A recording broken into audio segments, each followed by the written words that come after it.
All right, Big Bang. Today is Thursday. It is January 22nd. Welcome to the Dog Walk presented by Barstool Sports. Before we get going here today, I want to talk to you guys about Part of My Cheesesteak. Part of My Cheesesteak is teamed up with Penn Station East Coast Subs to offer a new cheesesteak that raises the bar even higher for cheesesteak lovers. Introducing the Mega Cheesesteak, a limited time offer for this football season. This one-of-a-kind sub is built with a mega portion of steak, pepperoni, provolone, and American cheeses, sauteed onions, mushrooms, banana peppers, and mayo. Penn Station has been around for 40 years. It's a huge Midwest thing, and it's also the OG in craveable grilled subs. Available exclusively at all 320 Penn Station locations. You can literally watch your Mega Cheesesteak sizzle and melt on the grill. The Mega Cheesesteak with fresh cut fries, fresh squeezed lemonade, and a fresh baked cookie. That's an undefeated combo. Penn Station Subs is the only place where fans can get the Mega Cheesesteak. Order in store or online or through the Penn Station app for delivery. And welcome to the show, everybody. Today, my guest, I'm joined in studio by Ronnie Holloway. He is the owner of Elite Sports Cards and Comics.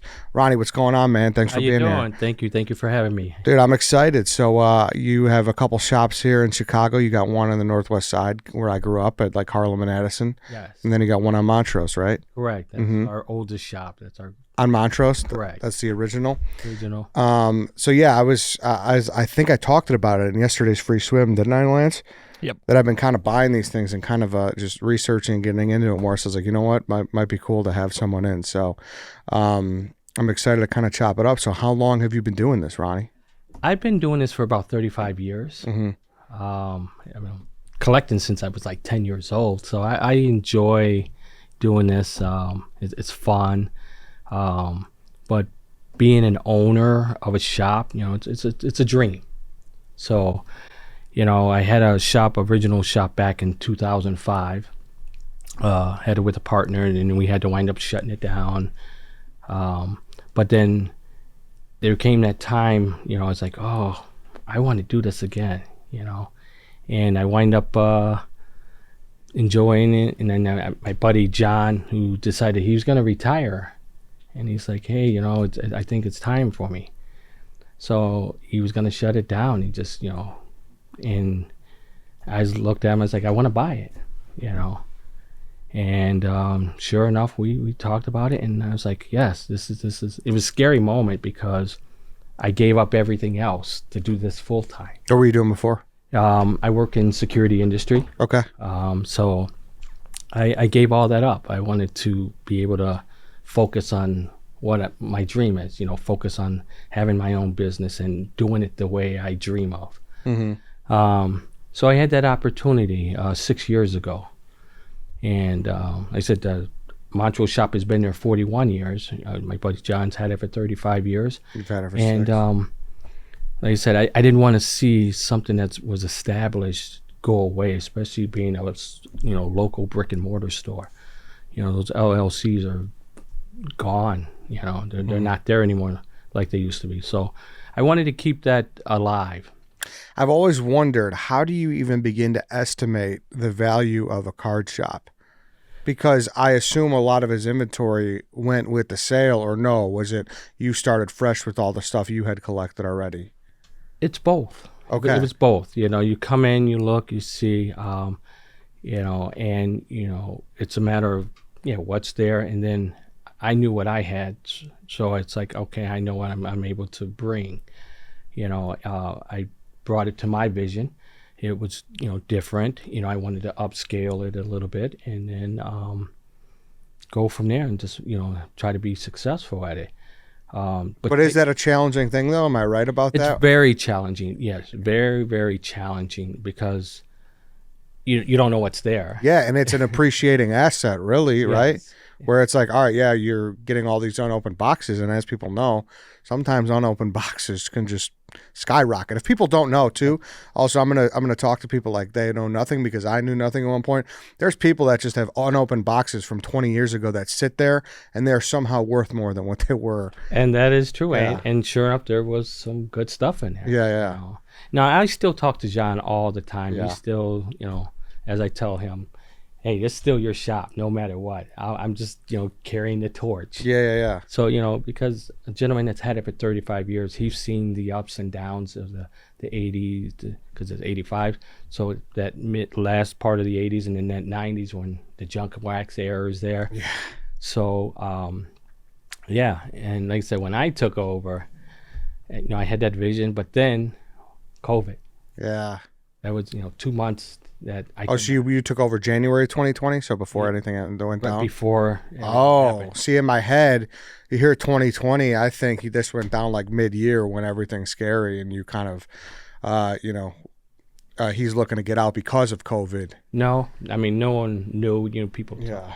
oh, this and that, it started with one person, but when it shut down, I was like, oh, what am I going to do? Yeah. But, I figured it out, it just still was able to operate. I mean, it shut down for a couple of weeks because there was restrictions, it's like, you can do curbside. Well, you can't do curbside with a baseball card shop. I can't put everything in a window and hey, point it out.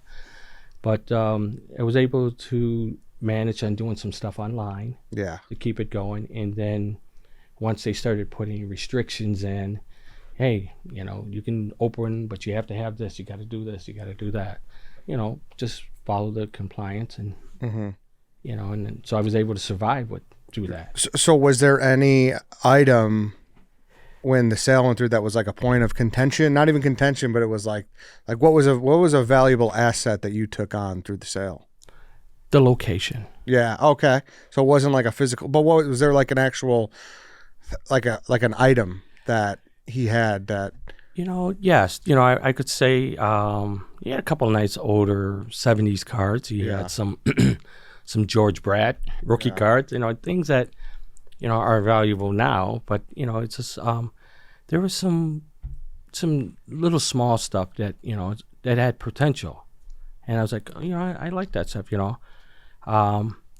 But there was a lot of stuff. There was stuff that I had to go through. And I'm sure that he didn't realize he had, because when you have a card shop, you accumulate so much. It builds up and you don't realize how fast it does. Mm-hmm.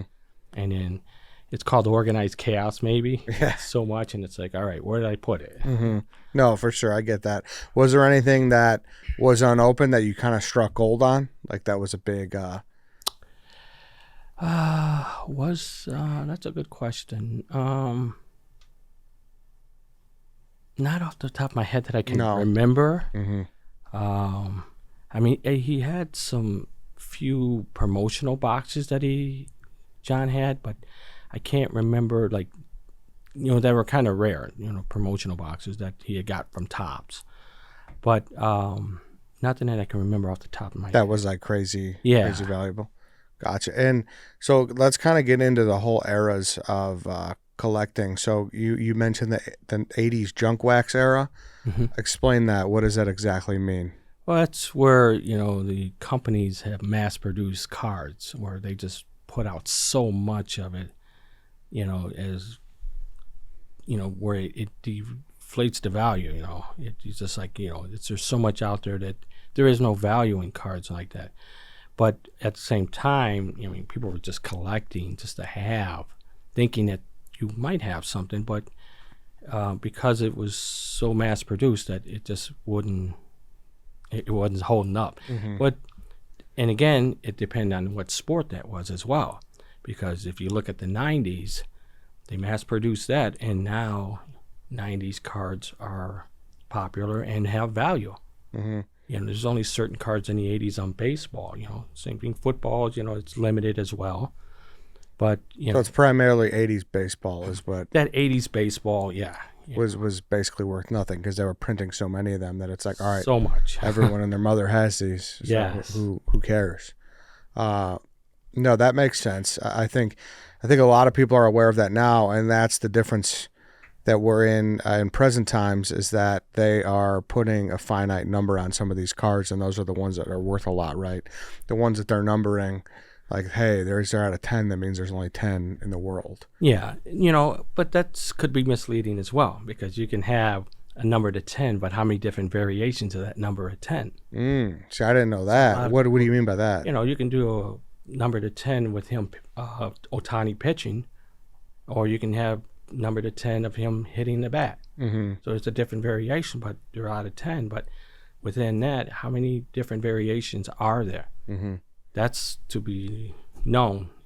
Yeah. So it all kind of depends. Yeah. But was there someone that kind of took control of this industry that made it get to that point?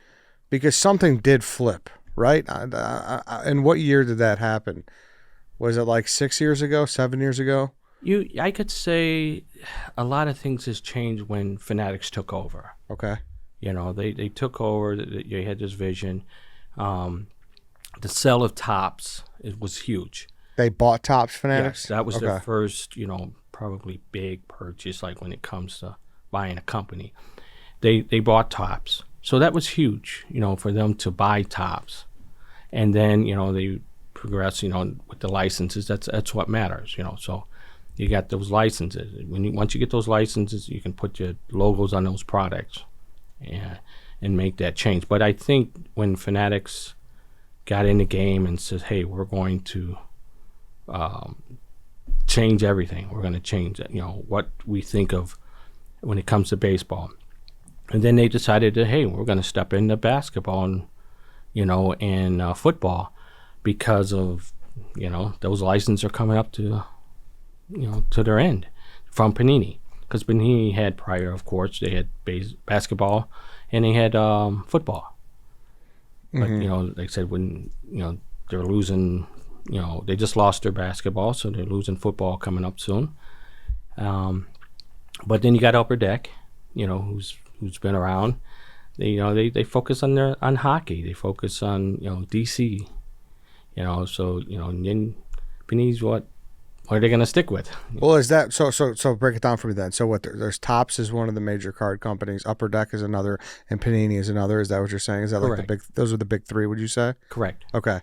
So those are the big threes, and they all, when you say they have hockey, that means they have the rights to the licensing? It's the licensing that is what matters. Because Panini produced Donruss baseball, but it was unlicensed baseball, so they couldn't use that logo. Mm-hmm. But they're able to do everything else. Yeah. When you look at Upper Deck, like I said, they can produce other products, and you can get a player's likeness. So that's all another different area. But you can, there's a likeness. So, but when you have certain players that has restricted contracts and stuff like that, hey, we're exclusive. Yeah, that's something I was unaware of. I bought that box a couple of weeks ago. I had no idea that was a thing. So it's like you kind of work through this and you kind of learn things like that, So because that's very important, right? It's very important, especially to certain collectors, when you want that logo on there. Yeah, but there are players that break through even without that, right? Absolutely. Because that's what we talked about as I was looking for the Wembanyama. Yes. And that's like he kind of would transcend. Yeah, and that's why if you look at Topps basketball this year, as Topps took over officially, you now got product with Victor Wembanyama autos and the logo. Prior to that, obviously they were producing because of his likeness, but there was no logos on there. Mm-hmm. So it's more the image. Yeah. So it changes the game now, and it's going to change it, with Fanatics when they're doing football coming up. So you would kind of credit Fanatics buying Topps. What year was that roughly? Do you remember? That happened 3 years ago. Oh, okay. Almost 4 years. Yeah, okay, and then did that kind of make Panini and Upper Deck kind of step up their game, or have they been doing well? Well, there's what do you call that? There was some conflict of interest that people would say, that hey, why are they being able to get the license? But it's whatever politics are involved in the process of getting those license, who's got the money or how much, what is, so forth. I mean, don't know those logistics. We can assume, but we don't know. But it comes down to, that they were granted, the basketball license. They were granted the football license, Mm-hmm. So out of 10 people who walk into your store, how many are looking for cards versus other memorabilia? when you say singles or product? Just products. It could be a pack, it could be a hobby box, it could be just a single card, or versus I want a signed, Probably get Olsen Loveland 80% jersey. of People looking just for straight cards. straight cards. Yes. Yeah. That other 20% is going to be memorabilia. And has it always been like that, or is that just because the boom of the last 5 to 7 years or whatever? It's been like, well, no, because there was a point where memorabilia was like huge, and believe it or not, that's going to be the next huge thing that blows up. That's going to be everyone's going to go after. I see it within the next 3 years. People are going to just keep going after more memorabilia than ever. Versus cards? Versus cards. Why do you feel that way? Because the unique of having it. However, there is a controversy here going on when, about, the companies having fake stickers and so forth. But it's still a area that, people want to have something. Yes, there's a card, but they want to have something that means something, a material item or something that can be looked at instead of just looked at and put away. But I can hang this up on my wall. I can hang this up in my office. So, that memorabilia will pop, and that's my belief, because I start seeing more and more sales in memorabilia, because the last 5 years, it was really like flat.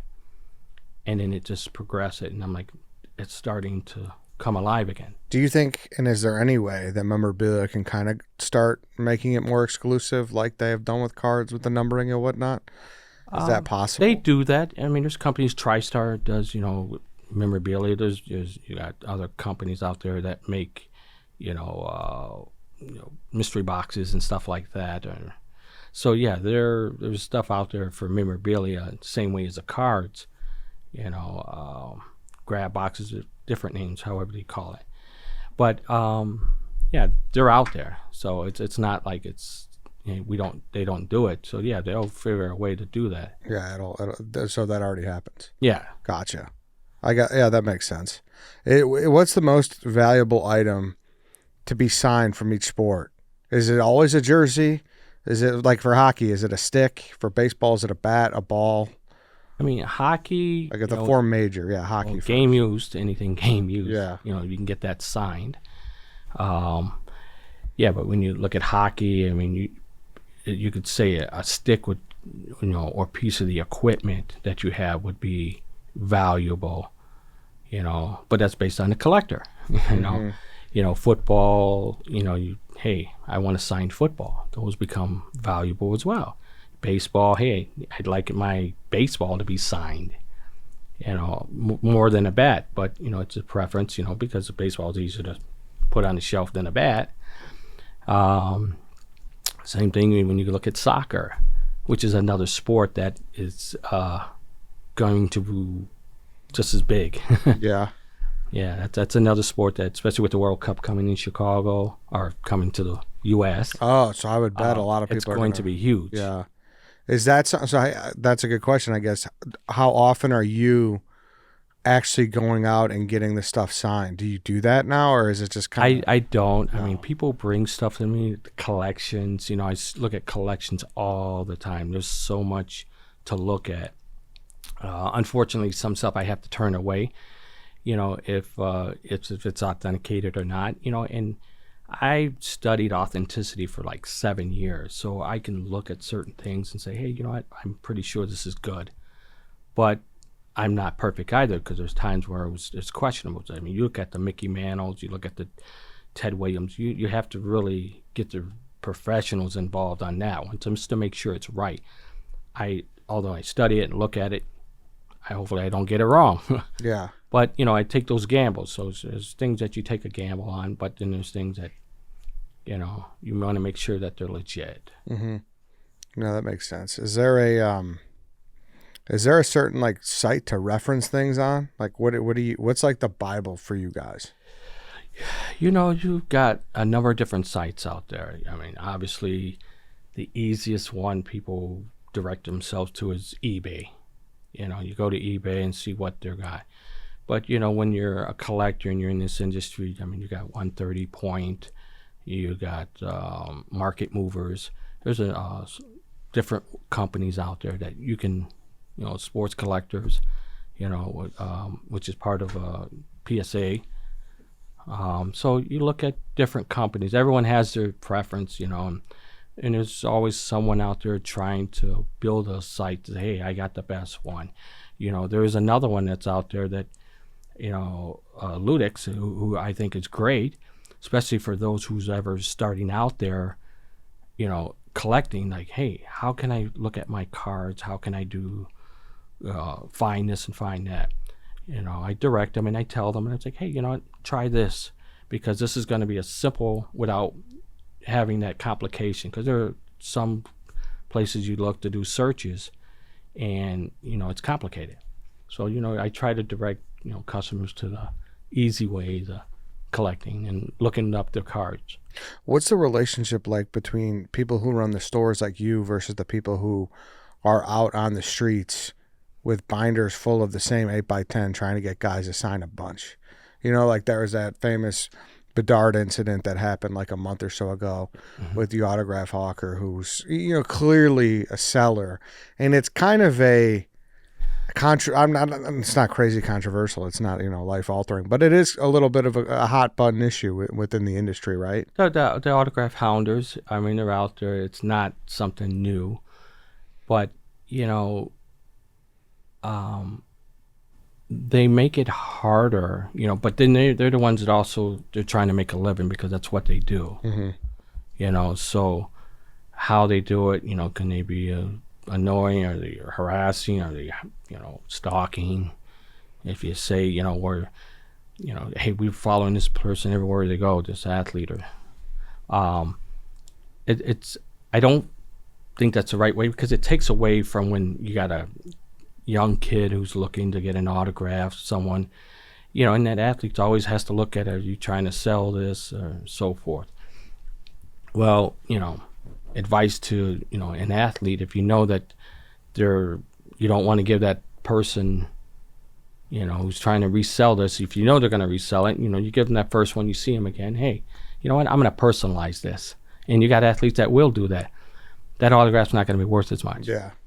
So that's where it's up to that athlete if they decide they want to personalize it or not, or if they have time, because everything's going in the movement. Yeah. No, that makes sense. Is there a say, how about like fake stuff? How often does that walk through your door? Very often. Really? There's a lot.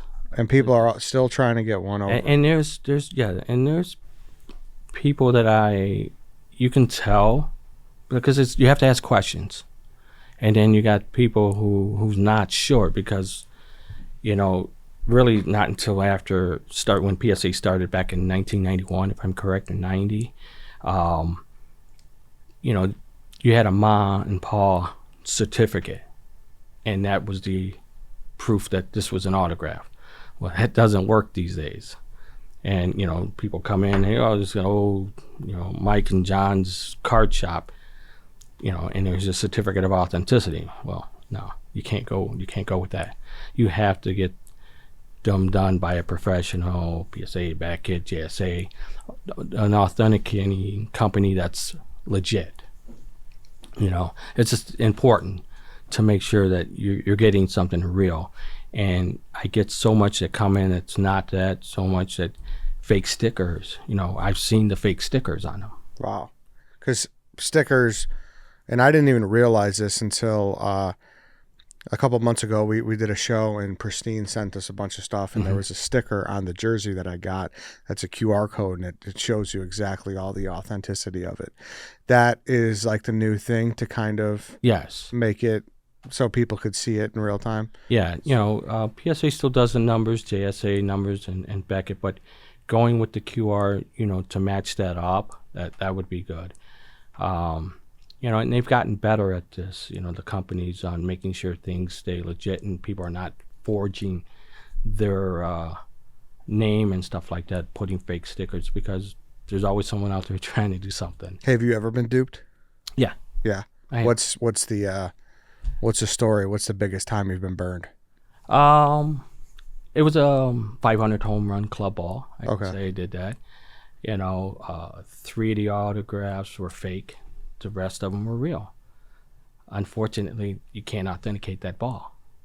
Why? Because You got one fake one on there, especially when it's multiple signatures.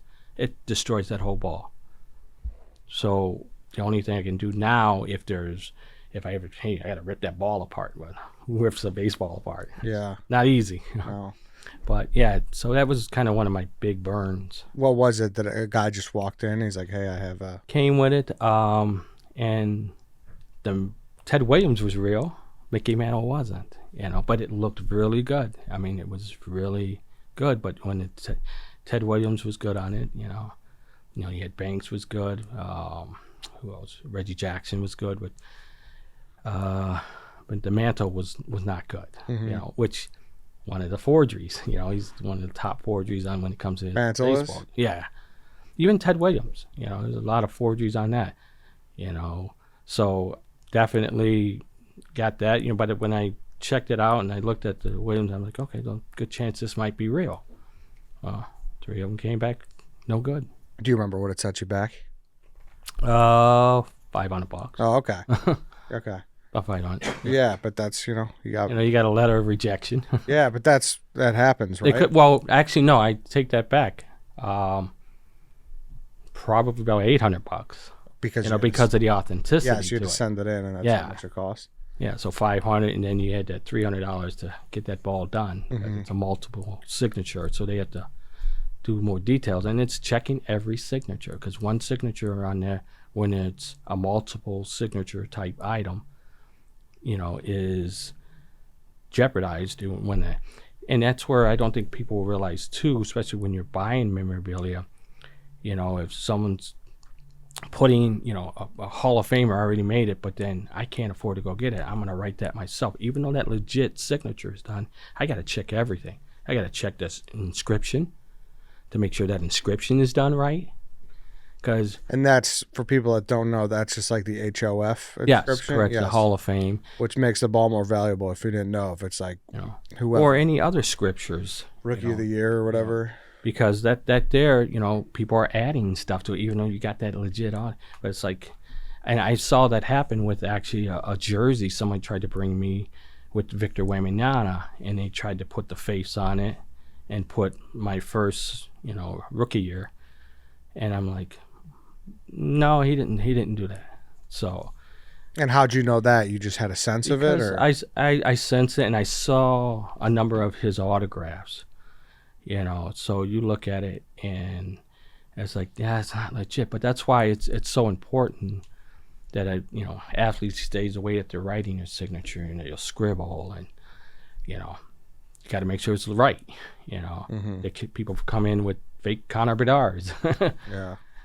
What's your biggest thing that you've just pulled on yourself, or your biggest piece of collecting that you've gained? Just not even just being a buyer, not even opening a shop. That I opened up and yeah, I would say that I wish I still had, and I don't know why I got rid of it, but it was an exquisite signed by Michael Jordan, Larry Bird, Magic Johnson, number to 10. I sold it, but I kind of like, well, why did I sell this card? But really? That was a big pull for me. What was the price on that? Back then was probably like $5,000. Yeah. Now it's probably a $50,000 card, if not more. So you sold too early, maybe, or you just regret selling it in general? In general, because it was just such a nice card, and I didn't get it graded because there's a difference too with collectors. Some people like grading to have that, because they want to sell it, flip it, or preserve it. But then there's a lot of collectors out there too that don't want to have their cards graded. I want to hold my card. I want to feel my card. So, you have different type of collectors that, want to be able to handle that card. And getting it graded is kind of a damned if you do, damned if you don't sometimes, right? Because sometimes it would be worth more on its own if you didn't grade it. Exact. That's well said. Because you look at a card that, hey, if I don't get a 10, okay, I don't know. But you're hoping you're going to get a 10. A lot of people would send their cards in hoping you're going to get a 10. It looks like a 10. but under microscope, it's not. But then you spent that money to get it done, and then now it's not a 10. So I got to crack it. So Yeah. because you won't get the same value. So you're better off doing it raw, and then let someone else do the same thing. Hey, well, they're probably going to buy it. Oh, I think it's 10. Well, I'm going to turn it in and see what the grade is. See what it is. Yeah. Is it hard being a collector but also owning a shop? Very, very hard. Because that's kind of like the old if you're a weed dealer back in the day, you can't smoke your own stash. You're gonna yeah. I'd imagine that's really tough. Man, yes, it's very tough. But I'm disciplined also, but I reward myself. I treat myself to something. Do I open something for the shop? Okay, I'll try a little couple packs or something like that. But then when I want to treat myself to something, I'm working hard because I'm there every day, putting in, getting up, doing this, getting prices, checking this, doing that. There's a lot being involved when you're a shop owner. But I was like, you know what? I'm going to treat myself to this. There's certain products that I do treat myself to. What is something that you enjoy treating yourself to? Higher end stuff. Yeah. Which is like the cup when it comes to hockey. I like triple threads when it comes to baseball. Football. It's Prism, but yeah, it's just looking at higher end stuff that I enjoy. I think the return's going to be there, but it's not always. But it's something I enjoy, and I focus like, hey, that's what I want to do. I want this. I'm gonna, especially when you have a good month or good week. It's okay to reward yourself. Yeah. And your employees. You always wanted to also make sure you're rewarding your employees. Yeah, because they're there because they love it, right? Yes. Yeah. I mean, you would hope. Yeah. Yeah. You hope they enjoy it, or they're just there for a paycheck. But, you do want to reward your employees because they're part of your backbone, helping you get things going. And I guess that's another question I had is how difficult is it for these stores to make money? It's getting harder. Yeah. Why is that? Just the competition. You got Whatnot. You got all the other. You got breaking. And if you're not doing that, obviously, people say you're not living up to your potentials. But I'm not doing that. Because it's hard for someone like me to do that. That's just someone that's in a different generation, different aspect. But trying to find someone to do that, it's not easy as well. So I find my ways to survive. But people support those local card shops. But there's a number of different ways to, survive and do that. Yeah, because what's the big money maker? Just people buying boxes? Well, your cards and your cases is where you're going to make your money. You don't make money from the wax. There's a few dollars, but that help offsets paying your overhead. But the cards that are being bought into in your cases is where you're. That's the big one. Yes. So the ones or the memorabilia. Gotcha. So the memorabilia and the single Wembanyama card on your shelf is where you're going to make your money. It's not people buying correct the Prism Panini boxes. Yeah. Because that's the stuff that it fluctuates. It either go up or it go down. So you'll change your prices like how often? I definitely change it when I have to reorder it. Because that's just when the manufacturers are going up on you tremendously. You have to go out and get it. So you have to find other distributors who's got it. So their prices are going in. It's based on demand. How much is out there, what the chase is.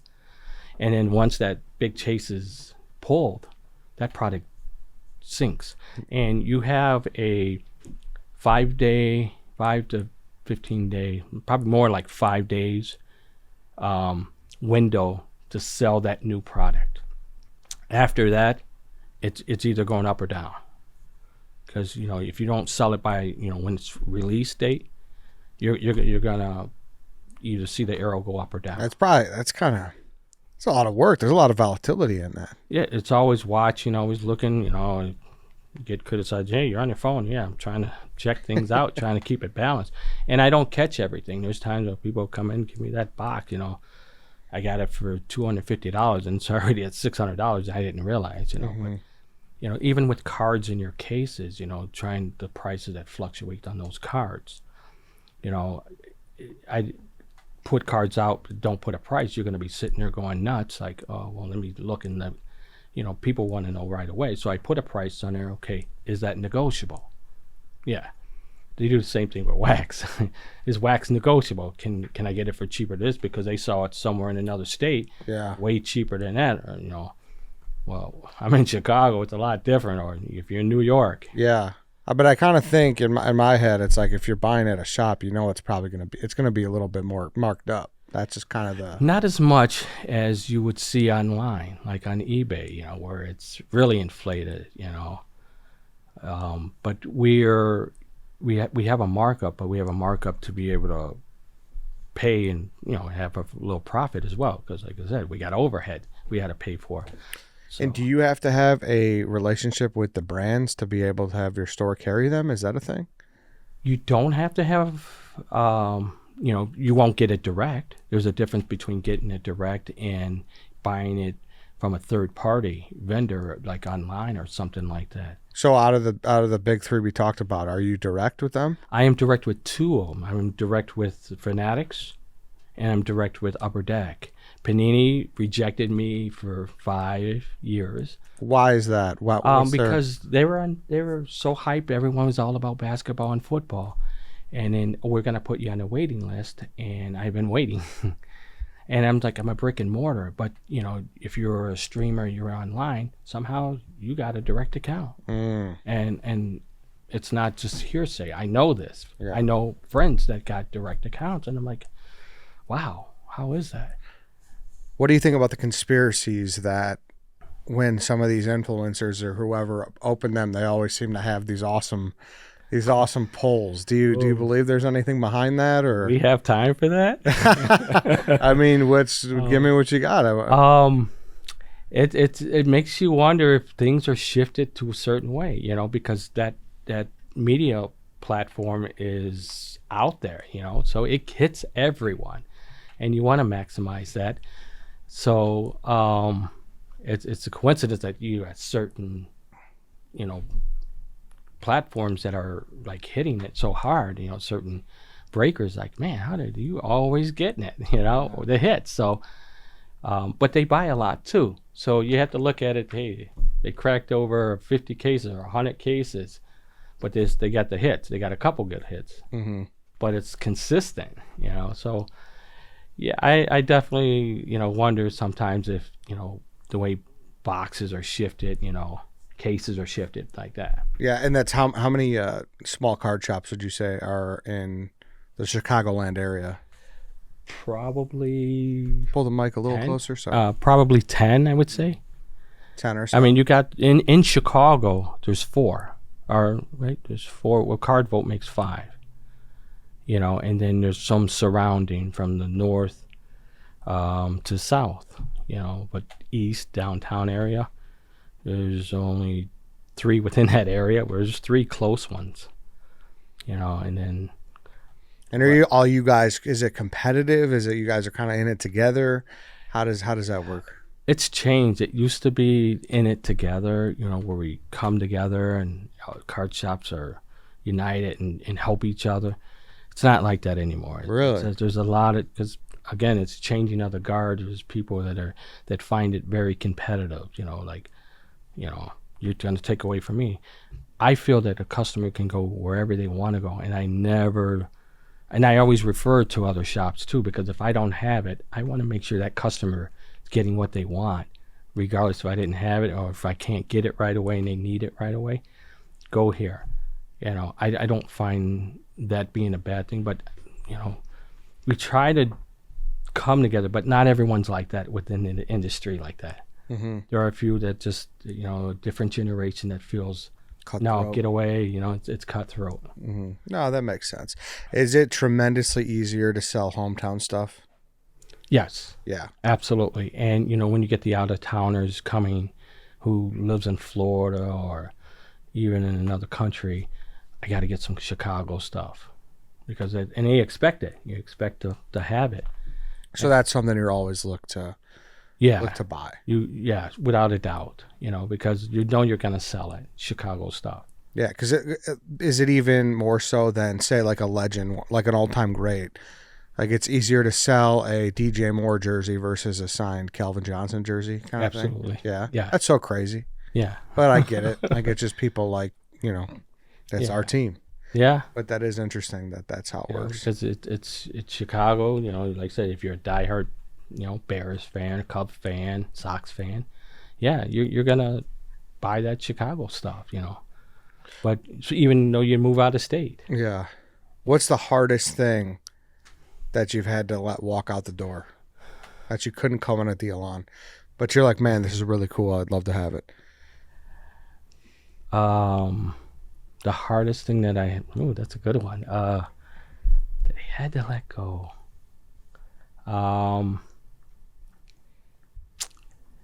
Wow, that's a good one to think over. about. I would have. Wow, I'm trying to see what would that be. That would be my Walter Payton signed jersey. I would say that was one that I regret letting go and sign. What tell me, give me a little bit on the negotiation. It was one that, he signed for me, put all the scriptures and did everything. Oh, so you had this autograph. Yes, I got this. Oh, okay. And then had it authenticated. And then you sold it? Yeah, and I sold it. Oh, okay. No, I'm saying, like, if someone walked in with something and you're like, oh, that's a really cool item, I want it, but you guys couldn't come to terms.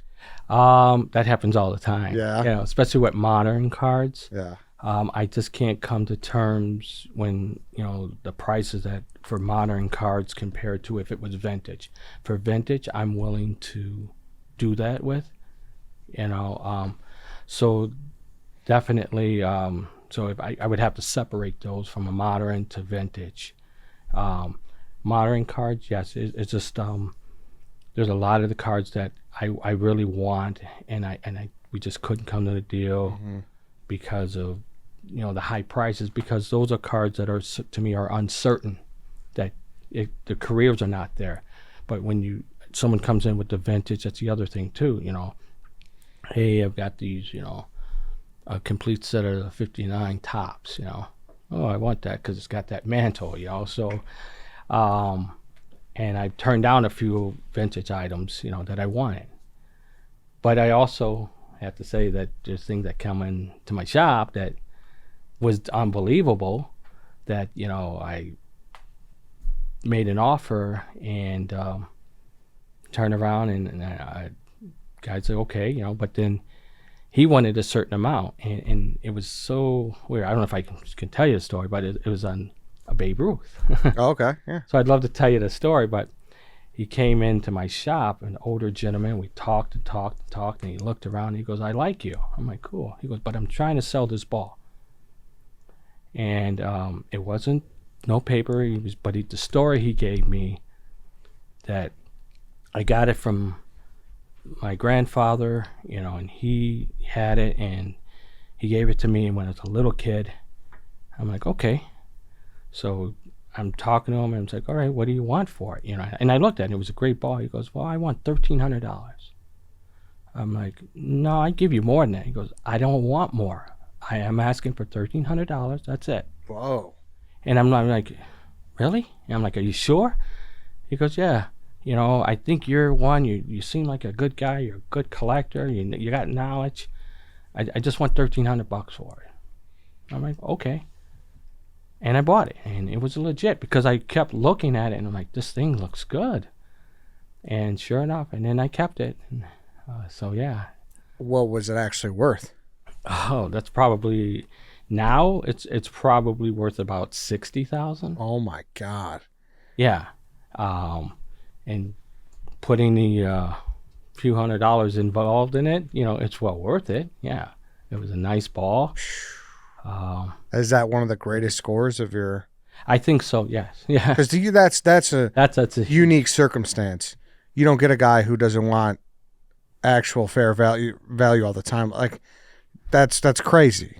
Yeah, That's because just I was hoping he was like, I want a few $1,000s. I'm like, okay, yeah. I mean, it's like, how am I gonna get the money for this? because it was more than that at the time, I'm sure too. Oh yeah, right? I mean, it was probably like a 4,000, 5,000, I think. Oh, really? So that's even less than I thought it would be. Yeah, it depends. You can get a Babe Ruth ball, but it all depends on the signature, if it's clean or not, if it's faded. But yeah, It was pretty good one, too. You can touch one now for 5,000. Yeah.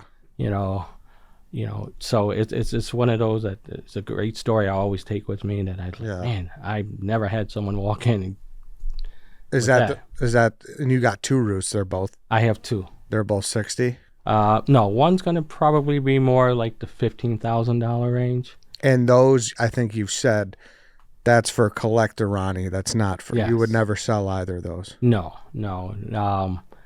Not even in hardship. I mean, I learned like these are something I'm gonna take with me. And then what happens after I move on? Hopefully my kids. I want to pay for their college and just have something. Make sure that they're set. Yeah, for sure. And then are those your most valuable things? No. Well, I would say it's up there. It's two of my most valuable. I do have a Michael Jordan rookie 10. I don't I don't flash it because it's just a unique item that you don't see all the time. And more and more, of how Jordan is. It's huge. And that's like hundreds of thousands? About 250,000. Is it crazy to have an item that's worth that much? Yeah, and if you go back to again during the Last Dance, the pandemic, one PSA 10 sold for 650,000. Wow, which was crazy. It was the only sale that I've seen, but at that time it was just like going nuts, and that brought basketball to craziness. And actually, I think that was part of why the industry is booming the way it is now. It started from there. The Last Dance? It started from The Last Dance. It started from, when COVID, because people were stuck in their house and they had nothing to do. Let me pull out my old baseball cards, basketball cards, and this and that. And then when they came out with The Last Dance, it just made everyone go nuts. Like, wow, and then sure enough, things start. Were you tempted at all during that when you saw that 650 go? It crossed my mind. Yeah, it's like somebody 650,000. But I said, I want this. This means a lot to me. And there's times I still think like, should I have sold it for 600? I can now go buy more. Yeah. So it was tempting. Yeah, without a doubt, it was tempting. But as of right now, that's kind of with the Ruth balls. You're not trying to sell those, and then No, and that's why, like, even with the 650,000, it sounded too good to be true. But there was one sale. Did someone have stupid, crazy PPP money or something? Yeah, who knows? Yeah, they were giving away money. So. Yeah, was that one of those things where you just like people are in your ear constantly being like, Ronnie, you're crazy, you're crazy? No, because I don't tell a lot of people. Okay. I'm okay to talk about it now. Yeah. A few people know. Yeah. They know what I have, and is that weird to even have that? I would like have that in some type of damn like safe. That's like that's the most guarded it's thing safe. Ever. Yeah. It's in a safe place. Yeah, that can't be just on a shelf. It's not. No, it's somewhere in a safe place where you keep it safe. Is it hard? Is it like weird to think about to keep that thing protected, or do you you're just like, no, like I don't really think about it that much? Oh, I think about it all the time. But I mean, if you're, because that's like you said you considered bringing it in, but then you're like, I can't do that, and I'm like, I would be terrified to drive with that thing. I did have 5 seconds of thought to bring it, but I was like, nope, so not doing it. Damn. Well, all right then, Ronnie. Is there anything we didn't get to today that maybe people would find interesting? No, I mean, I just say people follow your passion, enjoy. But just knowing what the ups and downs of this business is, and, especially with collecting, or if you're trying to make money on it too, so it just. Oh, I got one actually. What's something you don't really understand right now that's going on? Like, what's a trend that you're like, because I remember going in there and you told me that there was an absurd price for like SpongeBob cards or something.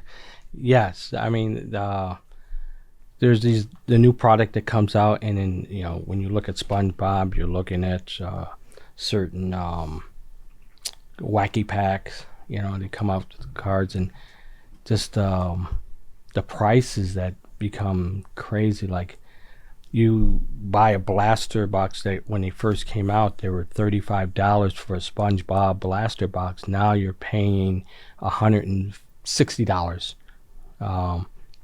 Which is almost over $45, almost $6,000 a case. Yeah, I mean that's crazy for blasters. That was a $35 blaster. Yeah. So it's like it's absurd. And it's but it's what they put in it too. It's the chasers, because people now they're finding, hey, I can find a bigger chase in a blaster than I would find in a hobby, even though hobbies are good too, because those prices are just as high. Yeah. So, and I guess it's not that crazy from a standpoint of anything that has a fan base is going to have people wanting to collect memorabilia from it. But it's just the fact that there's an animated show that is controlled by a studio and network that can kind of create that market and do whatever they want with it versus one guy like SGA, like he could somewhat control, like if he wants to sign something to a degree. Yeah. So that's why it's a little more strange to me. And then they put these rare autographs of some of the characters, that you won't find to see, A SpongeBob autograph? That's crazy. Yeah, the voice behind SpongeBob, he'll sign that card. Yeah. It's like collectors out there, Like I said, Disney's just as booming as well. Yeah, it's nuts. Yeah. Where are your stores at, Ronnie, if people want to check it out? Well, I got my one store, Montrose. It's 2028 West Montrose. On the northeast side, and you got Harlem at 3406 North Harlem, which is Harlem and Roscoe. On the west side, in between the suburbs, 10 minutes from Rosemont or Elmwood Park. The new Little Italy coming soon. Yeah, right across the street we got Italian Sports Hall of Fame. Yeah, that's going to be awesome for you. Very huge. Yeah. Got a nice donation for them when they get ready to open up. It's going to be a signed glove by 7 different Italian American, athletes. Nice. So awesome. Awesome. Well, Ronnie, thanks again for jumping in. We have some boxes here that you were cool enough to let me break. Yeah, so we'll you got to have something to break it. Yeah, exactly. Just a ripping. Why not? I appreciate it. So maybe we'll just do like a phone video and put that on our Twitter. Yep. And unless you want me to bring you a SpongeBob. I actually am kind of curious. But yeah, we'll do that. We'll throw that there because obviously that's not the best audio thing. So if you're a YouTube viewer, follow on our social channels, and we'll see what I rip there. Yeah, right. Definitely. Have fun. Thank you again. I appreciate you having me on. Ronnie, thank you, man. Appreciate it. Yes. All right. That's it, everyone. Thanks for listening. Thanks for watching. We'll see you all next week.